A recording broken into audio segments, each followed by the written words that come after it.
ಪೂರಕವಾಗಿ ಸಂತುಲನ್ soil fertility stabiliser ಮಣ್ಣಿನ ಫಲವತ್ತತೆ ಸ್ಥಿರಕಾರಕ ಹ್ಯೂಮಸ್ ಸಾರ ಆಧಾರಿತ ಸಾವಯವ ಉತ್ಪನ್ನವನ್ನು ಇವರು ಬಳಸ್ಕೊಂಡು ಬೆಳೆದಿರೋಂತಹ ಗದ್ದೆ ತೋಟ. ಸೊ ಈ ಒಂದು ತೋಟನ ಇವತ್ತು ಫೈನಲ್ ಸ್ಟೇಜ್ಗೆ ಬಂದಿದೆ. ಆಲ್ಮೋಸ್ಟ್ ಇದು ಕಟಾವು ಸ್ಟೇಜಿಗೆ ಬಂದಿದೆ. ಈ ತೋಟ ತುಂಬ ಅದ್ಭುತವಾದಂಥ ಒಂದು ರಿಸಲ್ಟ್ ಬಂದಿರೋದ್ರಿಂದ ನಮ್ಮನ್ನು ಕರೆಸ್ಕೊಂಡಿದ್ರು ತೋಟಕ್ಕೆ. ಬನ್ನಿ ಸರ್, ತೋಟ ಒಂದ್ಸರಿ ನೀವು ವಿಸಿಟ್ ಮಾಡೋಗಿ ಅಂತ. ಸೊ ನಮ್ಮ ರೈತರನ್ನ ಕೇಳೋಣ, ಇದು ಯಾವ ರೀತಿ ಅನುಕೂಲ ಆಗಿದೆ ಮತ್ತು ಯಾವ ರೀತಿ ಕ್ವಾಲಿಟಿ ಬಂದಿದೆ. ಸೊ ಇದ್ರ ಬಗ್ಗೆ ನಮ್ಮ ರೈತರ ಹತ್ರನೇ ನೇರವಾಗಿ ಕೇಳಿ ತಿಳ್ಕೊಳೋಣ. ಬನ್ನಿ ಸರ್. ನಮಸ್ಕಾರ. ನಮಸ್ಕಾರ. ನಿಮ್ಮ ಕಿರು ಪರಿಚಯ ಮಾಡ್ಕೊಳ್ಳಿ ಸರ್.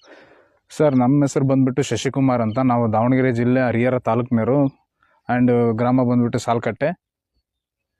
ಸರ್ ಹೇಳಿ, ಮುಂಚೆ ನೀವು ಯಾವ ರೀತಿ ಮಾಡ್ತಿದ್ರಿ ಮತ್ತು ಈಗ ಯಾವ ರೀತಿ ನೀವು ಭತ್ತ ಬೆಳೆದಿದ್ದೀರಾ? ಸೊ ಇದ್ರ ಬಗ್ಗೆ ನಮ್ಮ ರೈತರಿಗೆ ಒಂಚೂರು ಮಾಹಿತಿ ಕೊಡಿ ಸರ್. ಸರ್,